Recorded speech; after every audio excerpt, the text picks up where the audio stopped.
Good morning class third. कैसे हैं आप सभी? चलिए बहुत ही बढ़िया। हम लोग पढ़ रहे हैं हमारी पाठ्य पुस्तक रिमझिम से पाठ 9 कब आऊं। कब आऊं के पेज नंबर 80 पर हमने जो प्रश्नोत्तर लिखे हैं वो अपनी कॉपी में लिख चुके हैं। आज हमें लिखना है पेज नंबर 81 और 82 पर जो प्रश्नोत्तर हैं उन्हें आज हम पूर्ण करेंगे। तो चलिए पेज नंबर 81 पर आते हैं। पेज नंबर 81 में जो मुहावरे लिखे हैं वो हम पिछले वीडियो में देख चुके हैं। पहला था दिया, मतलब दिया तले अंधेरा।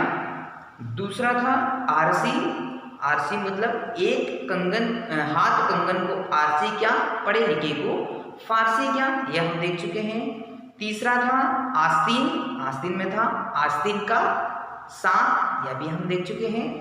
फिर था 11, एक और एक 11, यह भी हम पिछले वीडियो में देख चुके हैं। चलिए अगला आता है कहो कहानी। विद्यालय, गुरुजी, छुट्टी, बंदर, डंडा, पेड़, केला, ताली, बच्चे, भूख। इन शब्दों को पढ़कर तुम्हारे मन में कुछ बातें आई होंगी। इन सब चीज़ों के बारे में एक छोटी सी कहानी बनाओ और अपने साथियों को सुनाओ। ठीक है, अब इन शब्दों से एक कहानी बनाना है भाई, तो यह काम तो कहानी बनाने का काम तो आप ही करेंगे। आपको करना है, आपको इन शब्दों से लेकर के कोई कहानी बनाना है और अपने साथियों को, अपने परिवार में, अपने परिवार के लोगों को सुनाना है। ठीक है, चलिए अगला है उछालो, है ना, मतलब अब चीज़ों को उछालना है। अब कौन सी चीज़ दी है यहाँ पर? एक रुमाल या कोई छोटा सा कपड़ा उछालकर देखो किसका रुमाल सबसे ऊंचा उछलता है। रुमाल के साथ बिना कुछ बांधे इसे और ऊंचा कैसे उछाला जा सकता है ना। अब या तो एक रुमाल लेना है या एक कपड़ा लेना है और उसको उछालना है। ठीक है, उछाल करके देखो कितना ऊपर जाता है।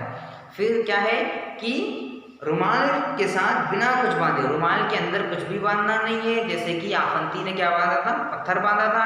तो ऐसे हमें कुछ भी नहीं बांधना है और बिना बांधे उसको उछालना है। तो कैसे उछालेंगे? हम रुमाल में ही गांठें बांध लेंगे। रुमाल में गठान बांध सकते हैं, रुमाल को फोल्ड कर लेंगे, मोड़ लेंगे, गठान बांध करके फिर उछाल लेंगे तो वो और ज़्यादा ऊपर तक जाएगा। तो यह भी आप करेंगे।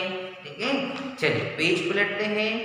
पेज नंबर 82, पेज नंबर 82 पर सबसे ऊपर लिखा है समझ समझदारी। समझ समझदारी। आप देखते हैं कि इसमें कितनी समझ है भाई। प्रश्न है रंगाई शब्द रंग से बना है, इसी तरह शब्द बनाओ, है ना। इसी तरह से और शब्द बनाना है। जैसे रंग, तालिका हमारे पास दी हुई है, उस तालिका में क्या है? रंग। अगला क्या है? रंगाई। साफ, सफाई, है ना। साफ का क्या होगा? सफाई। चढ़, चढ़ का क्या लिखेंगे? चढ़ाई। चढ़ का क्या लिखेंगे? चढ़ाई। बुन, बुन का क्या हो जाएगा? बुनाई, है ना। इस तरह से हम लिखेंगे कि साफ का सफाई, चढ़ का चढ़ाई, बुन का बुनाई। इस तरह से भी हम इसको कंप्लीट कर लेंगे। ठीक है, चलिए इसके नीचे आते हैं क्या समझे। अगला है क्या समझे। जिन शब्दों के नीचे रेखा खींची है उनका मतलब बताओ। अब हम हर एक वाक्य में देखना है, एक शब्द के नीचे लाइन खींचिए, उस लाइन के खींचे हुए शब्द का अर्थ हमें इस खाली जगह में लिखना है। ठीक है, तो सबसे पहले क्या है? मुझे बैंगनी रंग कतई अच्छा नहीं लगता। तो कतई के नीचे लाइन खींची हुई है। जल्दी से बताओ कतई का अर्थ क्या होता है? कतई का अर्थ है बिल्कुल। कतई का अर्थ क्या होता है? बिल्कुल। अगला है अवंती ने सेठ का मंसूबा भांप लिया। तो मंसूबा का अर्थ क्या होगा भाई? लिखिए फटाफट। मंसूबा का अर्थ क्या होगा? इरादा। मंसूबा का अर्थ क्या होगा? इरादा। ठीक है, तीसरा वाला देखते हैं। मैं तुम्हारा हुनर देखना चाहता हूँ। मैं तुम्हारा हुनर देखना चाहता हूँ। तो क्या आएगा हुनर का? प्रतिभा। हुनर का क्या आएगा? प्रतिभा। सेठ बुलंद आवाज में बोला, सेठ बुलंद आवाज में बोला, तो आवाज का क्या आएगा? बोल। आवाज का क्या लिखेंगे हम? बोल। ठीक है, चलिए अगला है, सेठ को ईर्ष्या होने लगी, सेठ को ईर्ष्या होने लगी। ईर्ष्या का क्या लिखेंगे? जलन। क्या लिखेंगे? जलन। रंग के बारे में मेरी कोई खास पसंद तो है नहीं, रंग के बारे में मेरी कोई खास पसंद तो है नहीं। खास का क्या लिखेंगे? विशेष। खास का क्या लिखेंगे? विशेष। ठीक है, इसे आप अपनी कॉपी में लिख लेते हैं। चलिए आगे आते हैं पेज नंबर 83। पेज नंबर 83 पर लिखा है, कैसा लगा आफंती, है ना। हमने आफंती और पहलवान वाली चित्रकथा पढ़ी थी, तो बताना कि आफंती आपको कैसा लगा। आफंती के बारे में कुछ वाक्य लिखो। तुम उसके कपड़ों, शक्ल सूरत, पालतू पशु, बुद्धि के बारे में बता सकते हो, है ना। अब आपको लिखना है कि आफंती, ये जो टॉपिक दिए हैं, कपड़े के बारे में लिखना है, उसकी शक्ल के बारे में लिखना है, उसके पालतू पशु गधे के बारे में लिखना है, उसकी बुद्धि के बारे में लिखना है। तो चलिए शुरू करते हैं लिखना। आफंती ने जोकरों वाले कपड़े पहन रखे थे, जैसे जोकर कपड़े पहनते ना, ढीले ढाले और रंग बिरंगी, तो ऐसे ही आफंती ने भी जोकर वाली ड्रेस पहन रखी थी। उसकी शक्ल भी जोकर जैसी थी, है ना। उसकी शक्ल भी जोकर जैसी थी। उसकी नाक पे एक बड़ा सा गोला था, उसके गाल रंगे हुए थे, है ना, दाढ़ी भी ऐसी पतली थी, तो उसकी शक्ल भी जोकर जैसी लग रही थी। उसके चेहरे पर दाढ़ी और सिर पर टोपी थी। उसके सिर पर टोपी भी लंबी थी, है ना, लंबी नोक वाली टोपी पहन रखी थी और दाढ़ी भी लंबी थी। उसके पास एक पालतू गधा भी था, है ना। हम देखते हैं चित्र में कि आफंती का एक गधा भी था और उसकी बुद्धि बहुत तेज थी। आफंती की बुद्धि बहुत तेज थी भाई। ठीक है, चलिए जोड़े ढूंढो। अगला क्या है? जोड़े ढूंढो। जैसे दिन, दिन, मेला, मैला। ऊपर दिए गए शब्दों के जोड़ों में केवल एक मात्रा बदली गई है। किसी भी मात्रा को बदलने से अर्थ भी बदल जाता है। ऐसे और जोड़े बताओ, देखिए कौन सबसे ज़्यादा जोड़े बताता है। तो अब हमें ढूंढ करके बताना है ऐसे शब्दों को जिनके जोड़े मिल पाते हो और थोड़ी सी मात्रा का अंतर हो। तो शुरू करते हैं हम। जैसे पिता और पिता, एक में छोटा ई की मात्रा है, एक में बड़ा ई की मात्रा है। पिता। मिल, मील, एक शब्द है मिल, मतलब मिलना, एक है मील। मील होती है एक यूनिट होती है, डिस्टेंस की, दूरी की इकाई होती है मील। समान, सामान, समान का मतलब होता है बराबर, सामान का मतलब होता है वस्तु। एक है ग्रह, एक है गृह। ग्रह का मतलब होता है ना जो अंतरिक्ष में होते हैं, ग्रह होते हैं ना, 9 ग्रह होते हैं, उनको ग्रह बोलते हैं। एक होता है गृह, मतलब घर।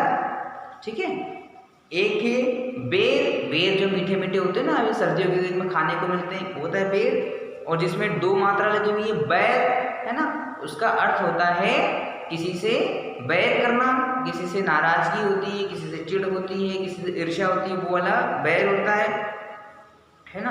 एक है और का मतलब होता है और भी चीजें, और एक होता है और का मतलब होता है दिशा। ठीक है, जिसमें एक मात्रा लगी हुई है उसका अर्थ होता है दिशा।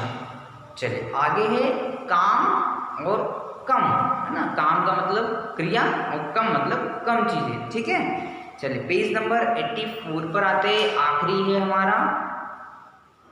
चलिए पेज नंबर 84 पर लिखा है कि कुछ कलाकारी।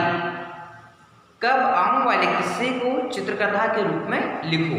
अब ये जो कब आऊं वाला चैप्टर है ना, इसको आपको चित्रकथा के रूप में लिखना है। जैसे कि आफंती और पहलवान का लिखा है ना, इसको भी आपको ही करना है। चलिए अगला है, क्या है फालतू। अब इसमें से जो फालतू चीजें हैं उसको छांटना है। कभी कभी हम अपनी बात करते हुए ऐसे शब्द भी बोल देते हैं जिनकी कोई ज़रूरत नहीं होती है। इसी तरह इन वाक्यों में कुछ फालतू हैं, उन्हें ढूंढकर अलग करो। अब नीचे जो 5 वाक्य दिए हैं उनमें जो चीज़ फालतू है उसको हटाना है। जैसे कि बाजार से हरा धनिया पत्ती भी ले आना। अब यहाँ क्या लिखा है, हरा धनिया पत्ती। अब हमें मालूम है यदि वो हरा है तो उसमें पत्ती तो होगी ही होगी, है ना। तो क्या करेंगे भाई, बाजार से हरा धनिया भी ले आना, पत्ती को हटा देंगे, पत्ती इसमें फालतू है, ठीक है।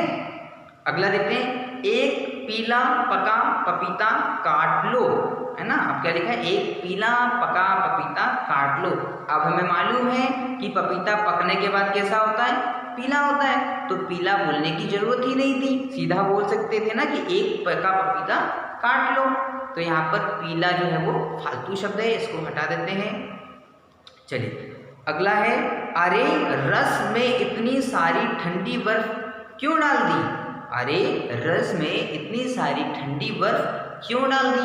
अब मालूम है भाई हमको तो कि बर्फ जो होती है वो हमेशा ठंडी ही होती है, गर्म तो होती नहीं है, तो ठंडी लिखने की आवश्यकता क्या थी यहाँ पर, है ना। अरे रस में इतनी सारी बर्फ क्यों डाल दी, तो यहाँ से ठंडी को हटा देंगे। चलिए, ज़ेबा बगीचे से 2 ताजे नींबू तोड़ लो। क्या बोल रहा है कि ज़ेबा बगीचे से 2 ताजे नींबू तोड़ लो। अब भाई किसी भी पेड़ से हम तुरंत ही कोई नींबू तोड़ेंगे या फल तोड़ेंगे तो वो तो ताज़ा ही होगा ना, तो तोड़ते से वासा थोड़ी ना हो जाएगा, तो यहाँ पर ताज़ा लिखने की आवश्यकता ही नहीं थी। ज़ेबा बगीचे से 2 नींबू तोड़ लो, इस तरह से हम लिख सकते थे, है ना। तो यहाँ से ताजे को हटा देंगे, ठीक है। चलिए आखिरी वाला है, बेकार की फालतू बात मत करो। क्या लिखा है, बेकार की फालतू बात मत करो। अब यहाँ पर फालतू लिखने की आवश्यकता ही नहीं थी, क्योंकि बेकार और फालतू का मतलब एक ही होता है। तो क्या लिखेंगे हम, बेकार की बात मत करो। फालतू शब्द जो है वो एक्स्ट्रा है, फालतू है, उसको हटा देंगे वहाँ से, ठीक है, उसको अंडरलाइन कर देंगे, ठीक है। इस तरह से हमारा यह पार्ट भी पूर्ण हो गया, कंप्लीट हो गया है। अब कल से हम लोग पार्ट 10 पढ़ेंगे, क्यों जिमल और कैसे टेस्ट लिया, ठीक है। तब तक आप इस पार्ट को अपनी कॉपी में पूर्ण रूप से कंप्लीट कर लेंगे और कॉपी चेक करवाएंगे, ठीक है।